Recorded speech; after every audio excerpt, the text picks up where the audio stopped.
Union workers used to be solidly Democrat, but in the past decade, Trump has successfully shifted a ton of these union workers over to the Republican Party. Now there's a huge disconnect between the workers themselves, who have no choice but to pay dues, and the bosses in charge of those unions who are using their dues against Trump. Town Hall reports union bosses weaponize union dues to attack Trump, who their members supported in 2024. President Trump has helped position Republicans as the party of the working class, with big wins in the Rust Belt states of Michigan, Wisconsin, Pennsylvania in both 2016 and 2024. But that vital political coalition for the GOP is also fragile and could eventually fracture without proper attention, given to the growing rift between union bosses and union members. The union bosses, if you look at the money, are doing everything they can to fracture what's going on here and get their workers back to being against Trump. A new report from Americans for Limited Government, Union Bosses versus MAGA, reveals union bosses have become one of the biggest financial forces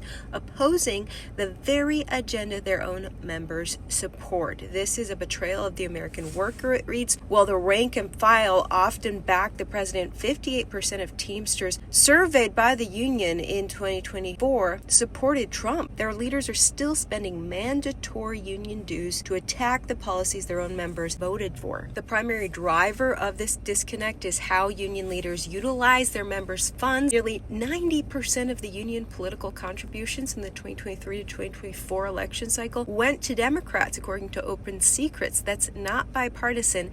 It's a one-way transfer of funds to sustain the party that opposes the policies many working people favor. Instead of fighting for better contracts, union leaders have turned their contributions into political war chests, often warring against the wishes of many of their own union members who have no choice but to pay those dues. So shout out to Americans for Limited Government, compiling, uncovering these details, bringing forth the report that Town Hall covered and asking me to highlight it as well, so we can show people where the money's really going and see if any change can be made. Let me know your thoughts below. Should union workers have no choice but to have their dues go against the guy they voted for?